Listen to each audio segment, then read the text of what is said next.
Hello everyone, आप देख रहे हैं चैनल अमीन इन्फो। और आज की इस वीडियो में हम बात करेंगे एमबीए का रजिस्ट्रेशन फॉर्म कैसे भरना है।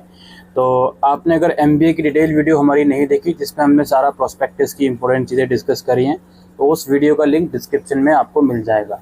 रजिस्ट्रेशन फॉर्म भरने के लिए आपको एसओएल की ऑफिशियल वेबसाइट पर आना है और यहाँ जो एमबीए वाला लिंक है इस लिंक पर आपको क्लिक करना है। देन सबसे पहले आपको, चूँकि आप फर्स्ट टाइम आ रहे हो इस पोर्टल पर, तो आपको न्यू रजिस्ट्रेशन करना है और अपना जो पोर्टल है उस पर रजिस्ट्रेशन करना है। यहाँ पे आपको अपनी 10th और 12th की मार्कशीट के हिसाब से नाम लिखना है और यहाँ पे अपना ईमेल और फ़ोन नंबर प्रोवाइड करना है जो एक्टिव हो, जो आप यूज़ करते हो। और यहाँ पे एक इस पोर्टल के लिए पासवर्ड आप क्रिएट कर लोगे, ठीक है। पासवर्ड के अंदर upper case, lower case, number, character words use कर लीजिएगा और इसके बाद कैप्चा कोड की मदद से रजिस्टर बटन पर क्लिक करना है। जैसे ही आप रजिस्टर बटन पर क्लिक करोगे दोस्तों, तो आपकी ईमेल पर एक ओटीपी जाएगा।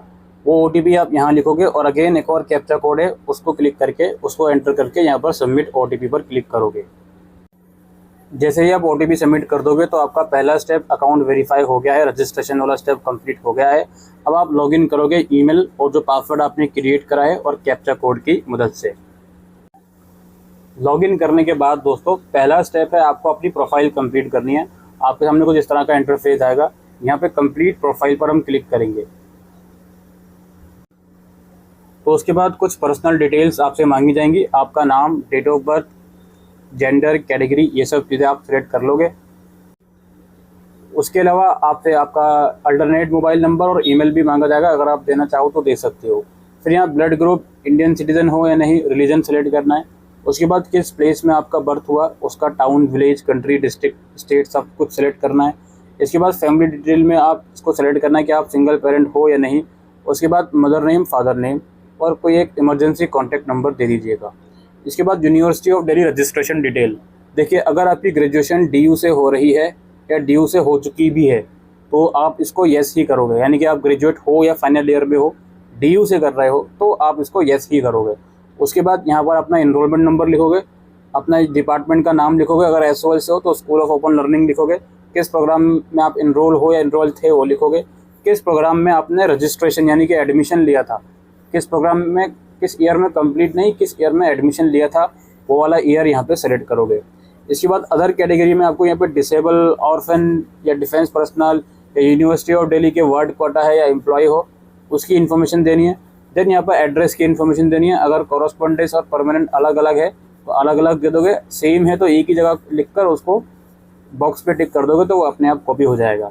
फिर यहाँ बैंक अकाउंट की डिटेल देनी है। एडमिशन लेने के बाद कुछ बच्चे एडमिशन कैंसिल करने का सोचते हैं तो वो रिफ़ंड यहाँ आता है, या फिर आगे फाइनेंशियल असिस्टेंस के लिए आप अप्लाई करना चाहोगे तो इसी अकाउंट में रिफ़ंड आता है।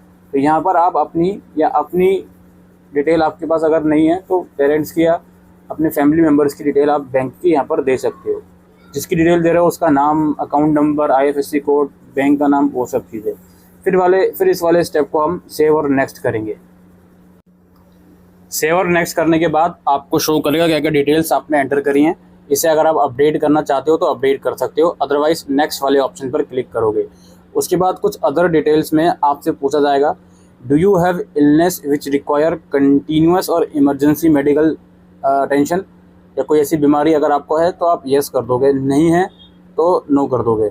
उसके बाद है, have you participated in NSS, कभी एनएसएस वगैरह में पार्टिसिपेट करा है आपने, उसका सर्टिफिकेट है तो ये आप येस करोगे। ड्यूरेशन आपको बताना पड़ेगा उस चीज़ का। और इसके बाद have you ever participated in sports quota, अगर आपका स्पोर्ट्स कोटा है तो आप उसको येस करोगे और फिर उसकी डिटेल आपको प्रोवाइड करनी पड़ेगी। अगर नहीं है तो इन सब चीज़ों को नो कर देंगे। इंग्लिश राइटिंग आती है, बोल सकते हो, लिख सकते हो, वो आप सेलेक्ट करोगे। इसी तरीके से हिंदी का और कोई और लैंग्वेज भी अगर आपको आती है तो उसके यहाँ पे जो ऑप्शन हैं वो आपको सेलेक्ट करने हैं। उसके बाद इसको हम सेव और नेक्स्ट पे प्रोसीड करते हैं। देन अदर डिटेल्स का ये दिखाएगा, एक बार इसको वेरीफाई कर लीजिएगा। उसके बाद अपलोड का यहाँ पे सेक्शन है, यहाँ पे आपको डॉक्यूमेंट अपलोड करने हैं। डॉक्यूमेंट में फ़ोटोग्राफ, सिग्नेचर अपलोड करना है। और यहाँ पे क्या है, relevant document showing enrollment number, मतलब आप डीयू से ग्रेजुएट हो, आपने सेलेक्ट करके आए हो तो कोई भी ऐसा डॉक्यूमेंट, दिल्ली यूनिवर्सिटी का कोई भी ऐसा डॉक्यूमेंट जिसमें आपका इनरोलमेंट नंबर शो होता हो वो आप यहाँ पे अपलोड कर दोगे। वो चाहे मार्कशीट भी हो सकती है, वो चाहे आपका आईडी कार्ड भी हो सकता है, कुछ भी हो सकता है, वो प्रूफ चाहिए आपको। जैसे ठीक है। इसके बाद सिंगल पेरेंट सर्टिफिकेट आपको अपलोड करना पड़ेगा कि हम वहाँ पे पीछे सेलेक्ट करके आए हैं, ठीक है। नहीं करके आते तो नहीं करना पड़ता। उसके बाद यहाँ पे हम सबमिट प्रोफाइल पर क्लिक करेंगे।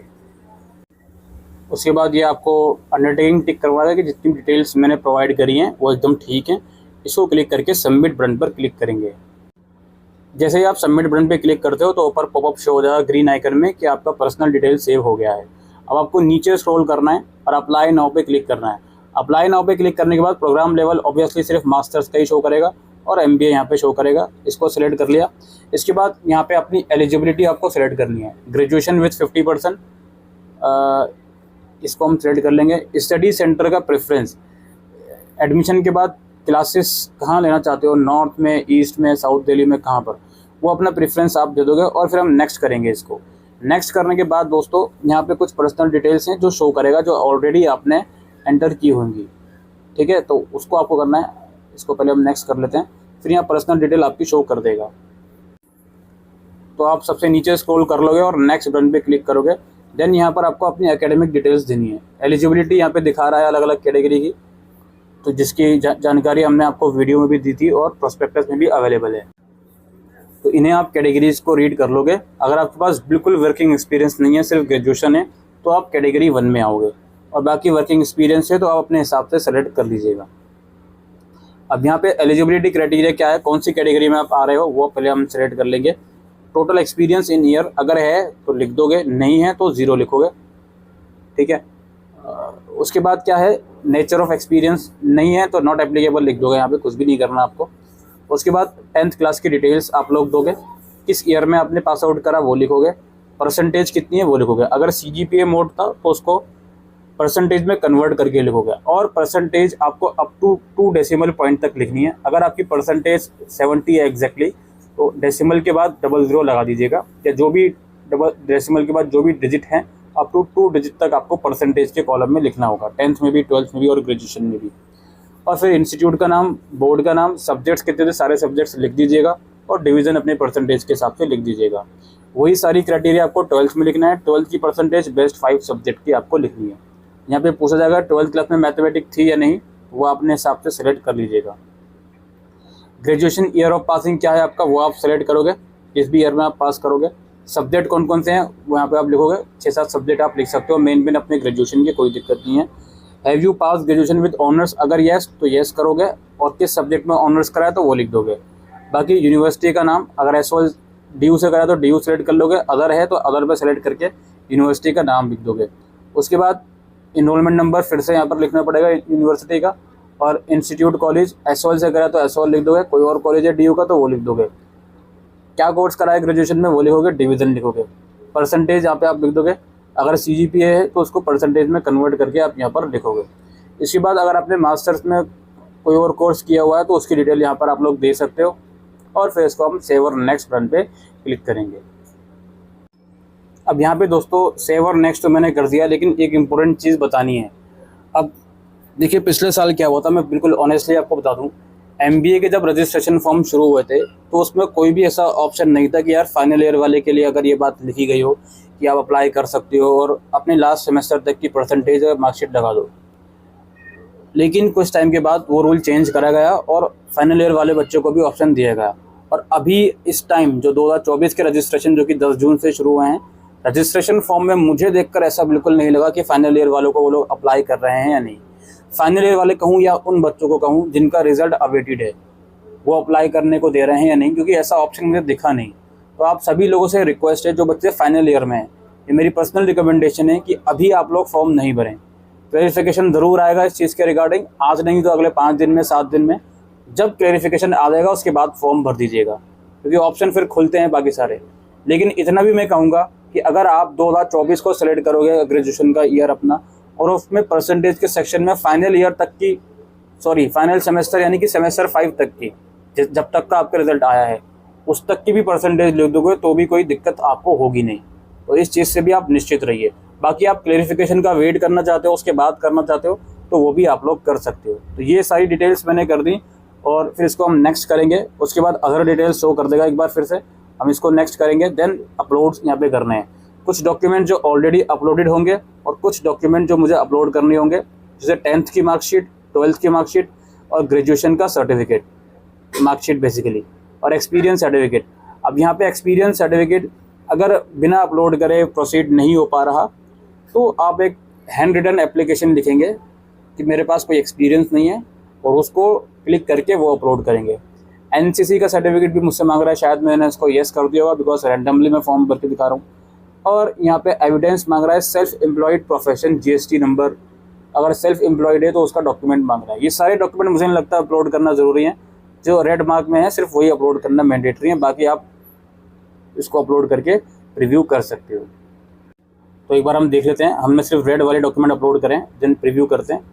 तो ये है, dear applicant you need to clear the below mention error document for relevant graduation certificate. Okay, हम बैक जाते हैं, ग्रेजुएशन सर्टिफिकेट का हमने अपलोड करा नहीं, वो हम अपलोड कर लेते हैं, फिर इसको हम प्रीव्यू करते हैं। तो अब ये एक्सेप्ट कर लिया इसने।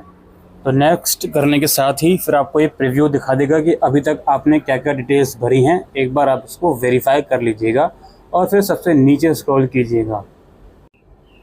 नीचे स्क्रॉल कीजिएगा तो आपको यहाँ पर पे फी का ऑप्शन मिल जाएगा, यहाँ क्लिक करके आप फीस पेमेंट कर सकते हो।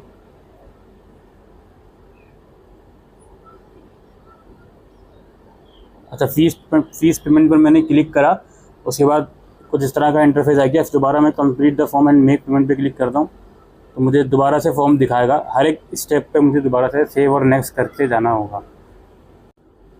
और दोबारा से मैंने वो सारे स्टेप फॉलो करे, फिर से ये इसी पेज पर ले आया। तो इसका सीधा मतलब ये है कि फ़ीस पेमेंट में अभी प्रॉब्लम चल रही है।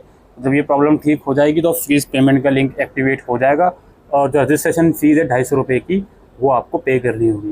यहाँ पर कुछ बच्चों का डाउट आएगा, सर मान लेते हैं मेरी ग्रेजुएशन कंप्लीट है तो वो ग्रेजुएशन सर्टिफिकेट के सेक्शन में क्या अपलोड करूँ? तो आप अपने फाइनल ईयर की मार्कशीट प्लस प्रोविजनल सर्टिफिकेट, अगर डिग्री आ गई तो ठीक है, अदरवाइज़ प्रोविजनल सर्टिफिकेट, इन दोनों की एक सिंगल PDF बनाकर अपलोड करोगे। और यदि आप फाइनल सेमेस्टर में हो तो मैंने बता दिया कि कब तक का वेट करना है, कब तक का नहीं। वेट नहीं करना चाहते हो उसका सॉल्यूशन भी मैं बता चुका हूँ। तो अगर आप फाइनल ईयर में हो तो सेमेस्टर 5 की मार्कशीट आप ग्रेजुएशन सर्टिफिकेट के सेक्शन में अपलोड करोगे, ठीक है। तो यही इन्फॉर्मेशन दोस्तों MBA रजिस्ट्रेशन फॉर्म से मैं लेकर आया था। आई होप ये वीडियो आपको यूज़फुल लगी हो, तो वीडियो को शेयर कीजिएगा। Thank you.